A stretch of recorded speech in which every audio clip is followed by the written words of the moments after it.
Kingdom Come Deliverance 2, phenomenal success. Did you guys expect it to be just as big as it has become? I don't think so. I mean, the studio had huge expectations based on the first game. A ton of effort obviously went into the development of the second game. They took their time. They put everything they had into it. So I think in terms of they were certainly proud of the product and knew that what they had was a good thing, but obviously you can never project how people will then receive that. Ultimately, it's the players who are, I guess, the most important reviewers of all, and like the reviews are of course incredibly important, but it's actually the players themselves and their feedback that is the cornerstone of the whole thing. And that, the kind of energy and support and positivity that we've had from the fans has been incredible. And I don't think any of us anticipated that. I certainly didn't. So yeah, absolutely. So I think we spoke about how you came into the first game all those years ago. So kind of going from this, it was a kick-started medieval RPG. Yeah.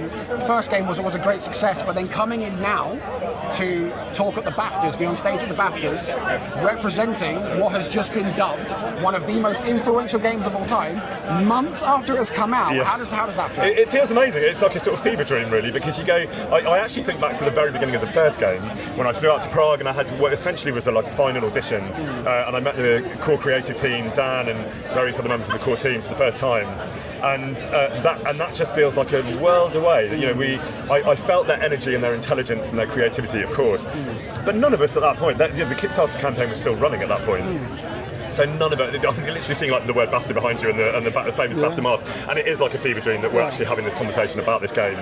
However, in terms of what they've achieved and what they've made, like Warhorse Studio, that doesn't feel like a fever dream because they're so talented and so passionate, and so on that level, it feels totally fitting. And in terms of that, I salute all of them, and the reason I'm stood here is because of the work that they've done. So, and you're fully prepared to later on in the year come up to collect Best Actor awards and things like that. Well, that really would be a fever dream, but. Fantastic. Yeah, I mean that's not for me to decide, but any recognition is of course like incredibly welcome, and I'd be lying if I said that wouldn't be incredible. But those are not my decisions to make ultimately. If we can make the decisions, thank you.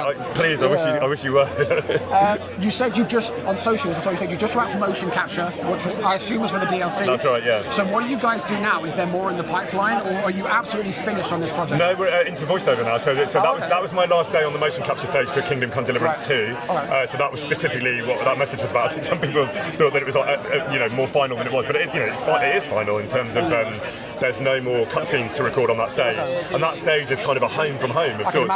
So it really was quite emotional finishing that. But the lovely thing about gaming, about this game, is that there's always a kind of ... in terms of there's always a bit more voiceover or some marketing to do. So unlike certainly a play and to some extent a TV show, it's less final, and that's so lovely because the Warhorse team are really like a family to me, and Prague is like a second home. So if I were leaving that job and those people for the very, very final time, I would be in bits, to be honest. Yeah. Oh, absolutely. And final question, so I see again on socials you're posting pictures sometimes you're playing the game. Have you managed to make it all the way through yet? No, it's a hell of a title. No, I haven't, but for two reasons. The first reason is that I've been doing lots of stuff like this and obviously working on the DLCs, so stuff's been really, really busy. But also I really want to take my time, and I will only get to do that once. Yeah. So I'm not in a hurry.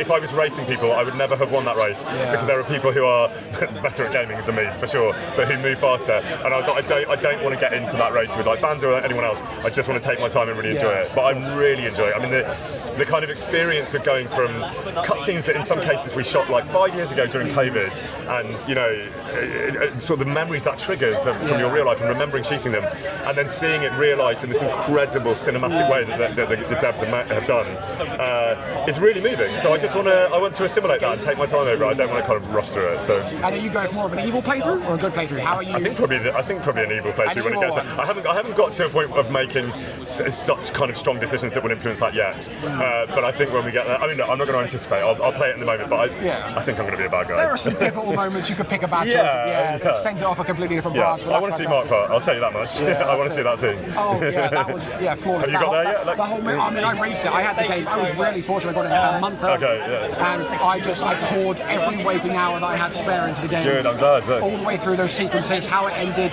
chef's kiss, fantastic. Oh, thank you. How it wrapped up was just so. I think I had like the best ending possible. Well, they're just incredible writers, and ultimately it essentially comes out of Dan's brain as the lead creative, but he has this army of like incredibly talented individuals who are kind of realising that dream, and amongst their many skills, their biggest skill is writing incredible stories with characters that people love and relate to, and that makes our job as the actors much easier because they're so well drawn. All we have to do is turn up and say the brilliantly written lines. So But still, it takes a lot of effort. You tell me about the screaming, the hungry. Everyone got that line, the battle cry, feeling hungry. You said about how like you were in the studio doing that. The first time that came up on the voiceover screen, it had loads of exclamation marks after it, and we had been doing loads of barks, loads of battle cries, and there it was, and I was like, "Is this what I think it is? Are we doing what I think we're doing?" And they're like, "Yeah, that's what we're doing," and I was like, "That's fine by me." Fantastic. Well, thank you very much. It's really nice to meet you, Grant. Pleasure to meet you. Nice to meet you in person.